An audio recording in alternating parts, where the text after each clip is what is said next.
aka Boopy-Doo on RC Group, so that's the lab. Yeah. I'm Anders Lindström, kayaker on the forums, part of the RVJET design team for developing this RVJET plane. Frank. Yeah. Frank. Third member. Yes, he lives in the other part of Sweden, so he can't be here. Yeah. He's the third member of the design team. Yeah. We should also mention he have done mostly of the plastic parts for the pan tilt and also the plastic parts for the wing. Yeah.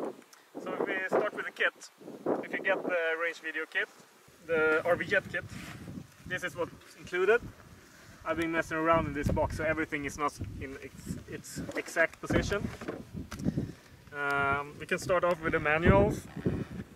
There are two manuals included.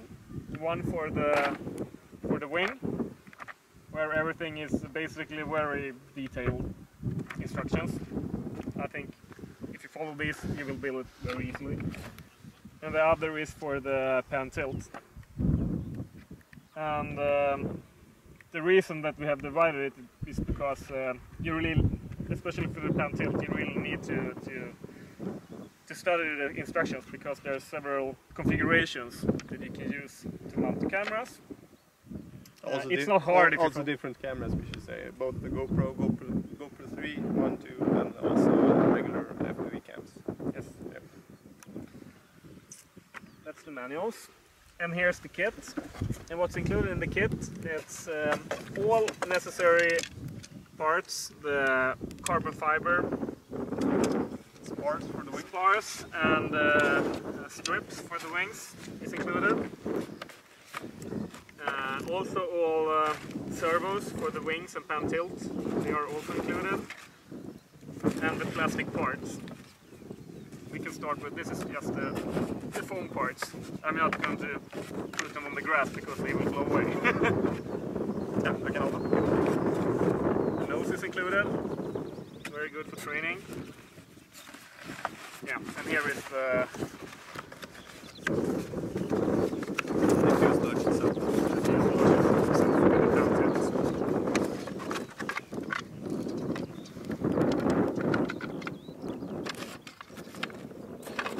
And on the bottom of the box, you can see here's a negative of the shape, which means that you can basically, depending on how you install, you can use the case as a very good fit transportation case.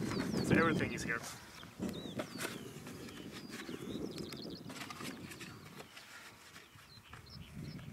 The fins and wing extensions for the long wing. It's basically everything is here. You need to supply glue. Yeah. To build. And the electronics. Electronics, yes. Receiver and RVOSD. If you buy the power kit from Range Media, which is a really good power kit, it's very affordable. There you have the spinner, the folding prop, carbon fiber folding prop, and also the motor in S. So that's really cheap price for that quality, I should say. Yeah. And how we thought about when we designed the fuselage, we can talk about that a little bit. Of course, we have the nose, so if you don't like the pan tilt, even though it's included, you don't have to use it. You can just mount the regular FPV camera here, or later you can see Kayaken's RVJET, where we have installed the GoPro fixed on the nose. It works very well. In the fuselage, you can see 2 air outlets and 1 air inlet. And the pan tilt, you can see air inlets as well. And the reason we have designed this, it's... You have to take that away. we want to separate the cooling areas, volumes in here. So you will get an under pressure from these air outlets that will suck in air here and get a low flow cooling in the forward compartment. In the rear compartment, as it is now, there is no cooling at all, because then you can mount electronics, which has sensitive barometric instrument sensors. They can be disturbed by low cooling air. It's very easy to just to open up and get cooling there as well. And then we have this massive cooling and NACA duct. which will the cooling air will go over the ESC speed controller and through onto the motor. You should say there were some discussions on our group about this NACA duct not being designed Yes. the right way, but it still really does the job of cooling the ESC and also the motor. It really works. A NACA duct is usually used in a positive gradient, so you get actually a forced air into a NACA duct. But you can use it as this as well. Yeah. The reason why it's cool, designed that way, is easy to grab, and we thought it looks cool. And it will work because you will get an under pressure from the motor sucking air out, so it works very well.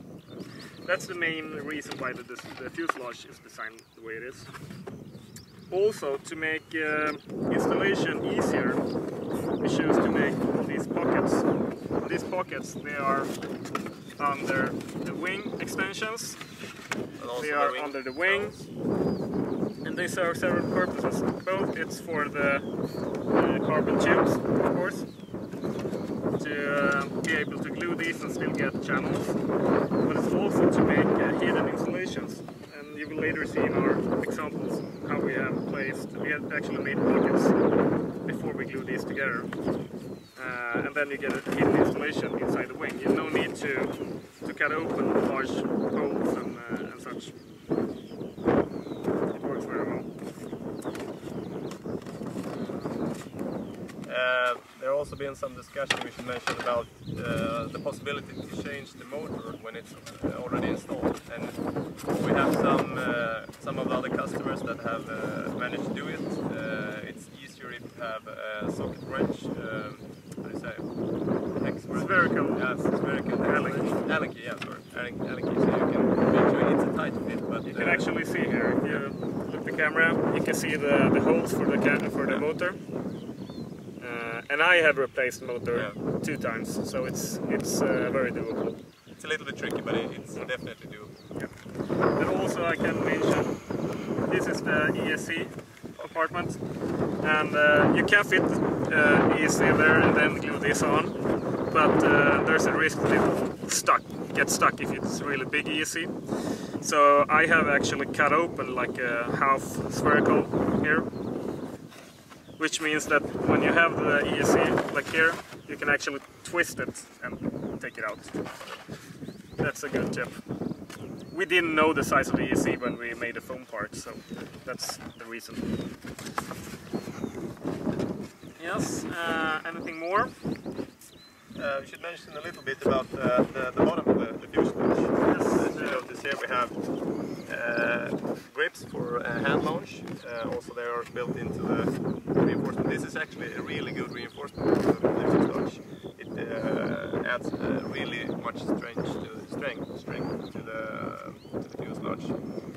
Also glides very well when you land without tearing up the fuselage. You have the catapult hook in the front. We have seen a lot of examples from other customers also using the catapult. They really like bungee. it. Yeah, bungee, yeah. Catapult bungee. And also the grip is really good.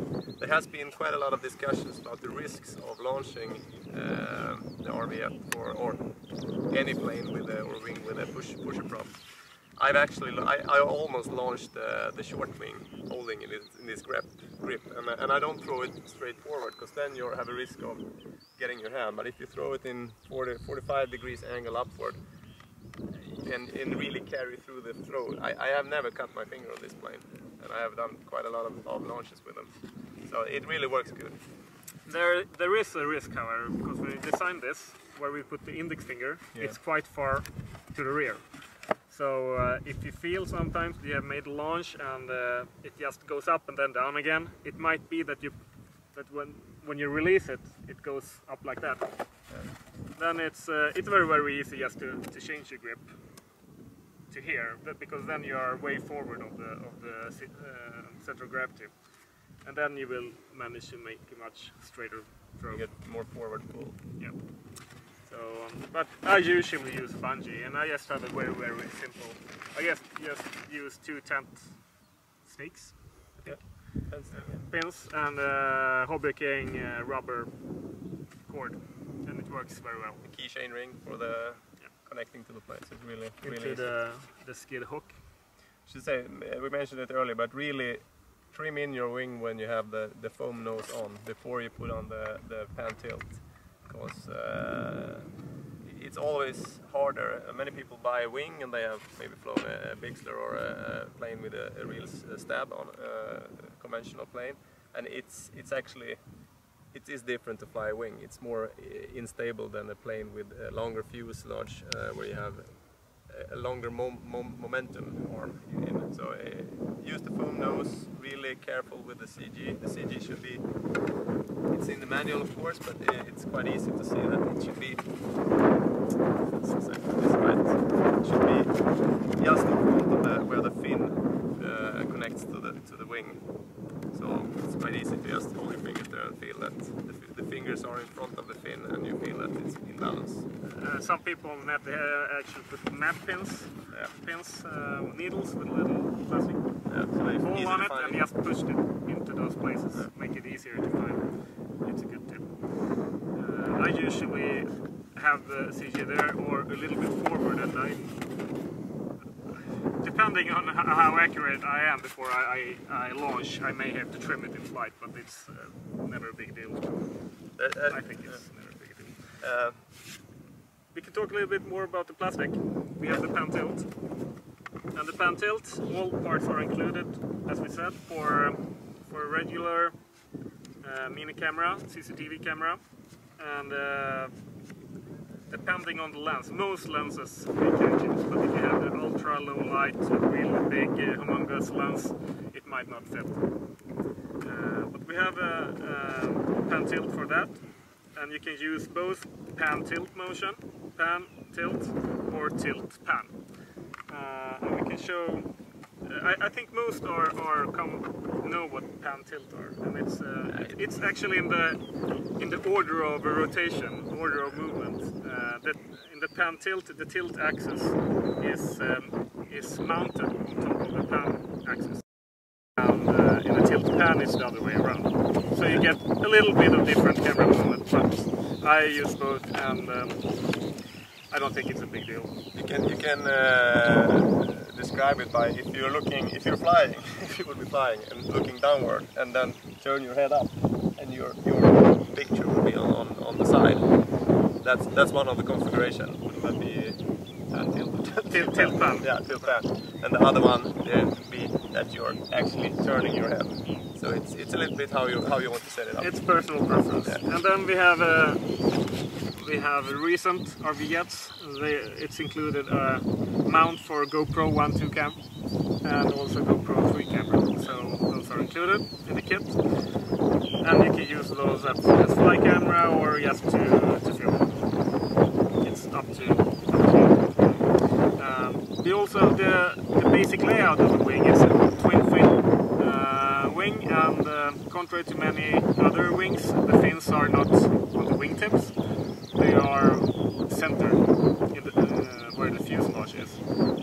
And there were several reasons why we did this, but I think one of the most were we wanted a compact wing, and I think also it might have reduced the amount of dragging.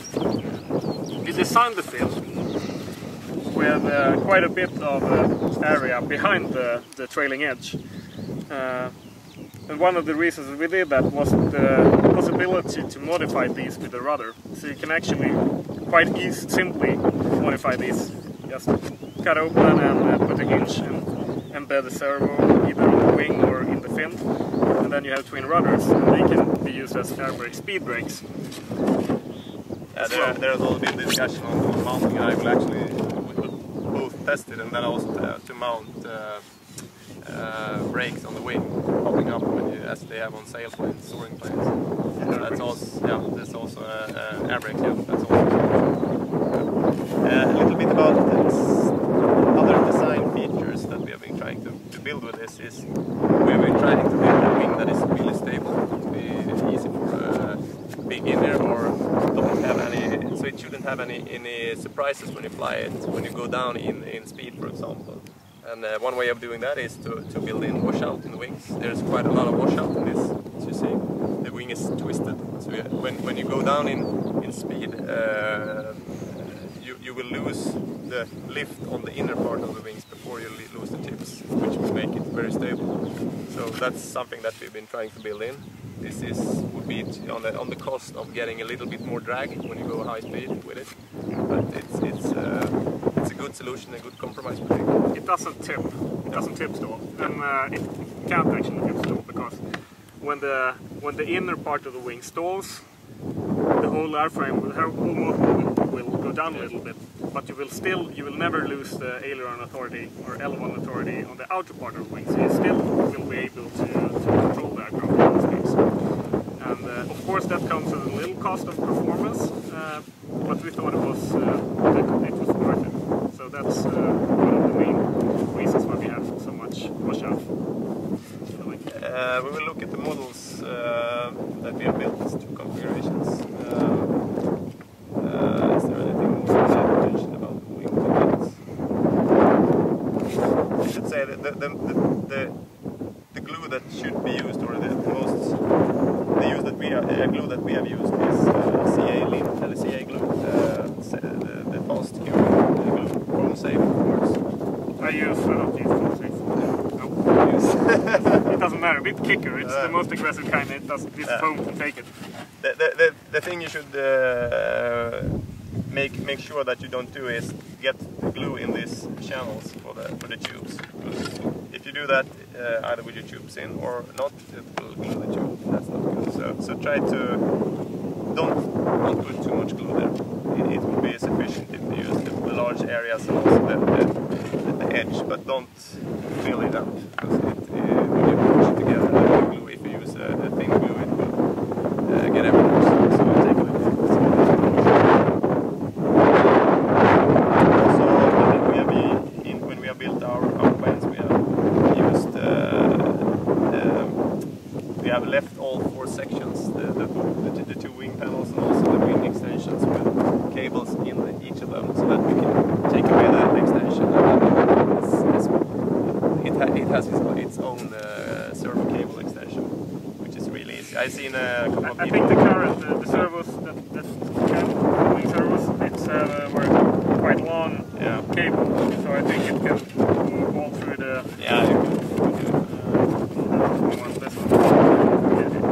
It actually goes all the way here. If you don't want to do that, you don't have to use any resoldering. Just put a new loop on the servo.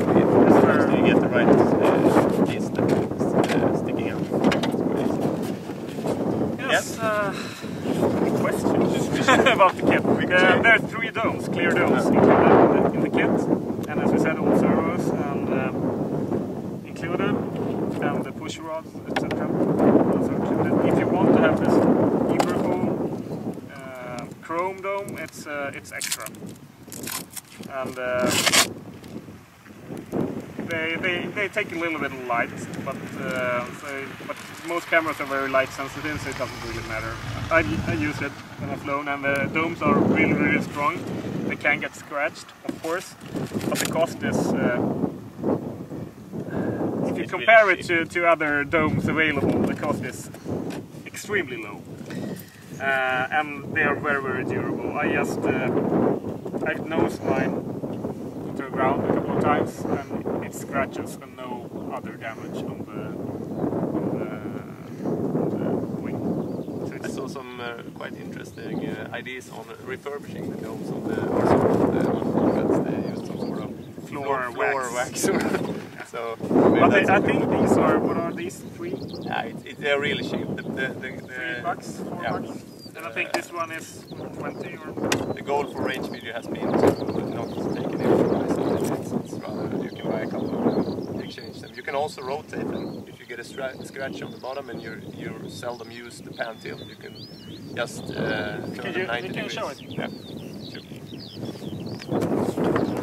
This is an assembled dome with a tilt pan, and it's a bayonet mount, and it sits really tight. Some have expressed doubts about that, but it's it sits really tight.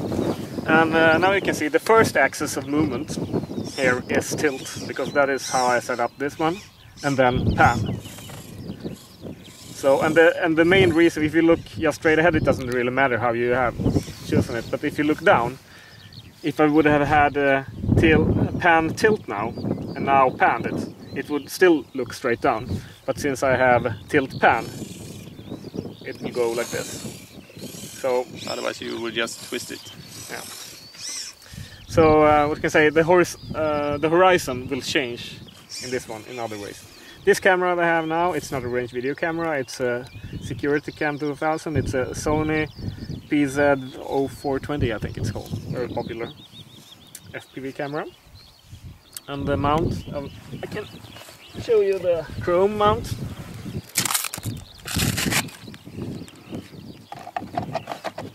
Just put it there and turn it till you hear a click. Oh, it looks like something from NASA, I think.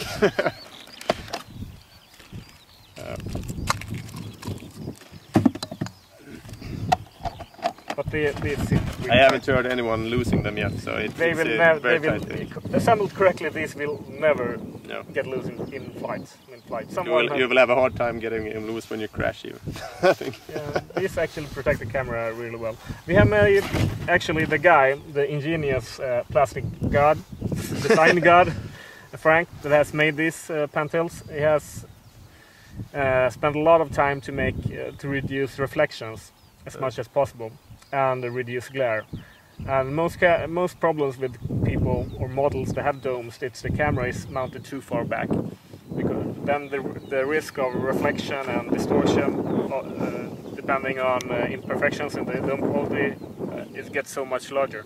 This is a really high quality dome, but if you can see it from the side, the lens is mounted extremely close to the dome surface, and it's the axis, the movement axis, rotation axis, is perfectly in the middle of this spherical dome, which means that you will always have the exact same distance. This you will not get with the GoPro, but it still has some design features to reduce all the glare. Also, depending on which camera you have, you will always have it mounted in the same place, because the camera is actually mounted on the lens. So if you have a longer camera, it will just move further back.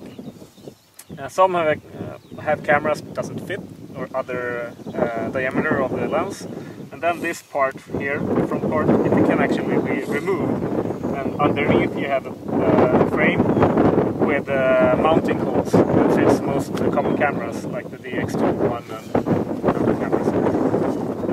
So if this doesn't fit, you can probably mount it just in the frame, or if that doesn't fit, you'll find a way, but try to find a way where the lens is as close to the dome as possible. We have designed the dome. It's designed to take up forces, which are distributed all the way into the model.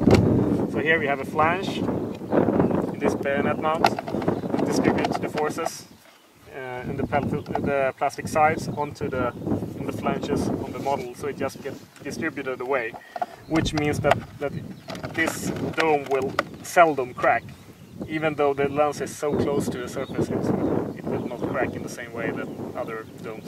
I've actually cracked one of the prototypes, but that was full speed crash due to failure in the RC Link last year, and I got some damage in the part here, but these parts actually hold up. That was also a prototype with another type of foam. It was from EPS foam, and it really worked well. So I don't know if this is, maybe I can take away the dope. It is designed to be able to look perfectly vertical, so you can actually fly and look straight down. It's because the dome is angled a little bit. Also something that's not common in most dome designs. They have a vertical placed dome, which means you can't, of course, look straight down. But this can. You see it's in an angle. Of course, you seldom look completely upwards. The skid, can also say it goes down a little bit to protect the dome if you land on concrete or asphalt or very hard surfaces. High grass. You will land. If you land properly and let it just float, it will not bump or balloon. But if you land it a little fast, we have noticed that this might get stuck and you will turn over and make a, either like that or you will balloon it. But if you land properly, it won't happen. It is exactly the same as in full-scale aircraft. Yeah. Okay, we have this short wing. Should we start talking about this? Can we talk now about the kit? Or Yeah, I we... think so. Okay. Should I move it?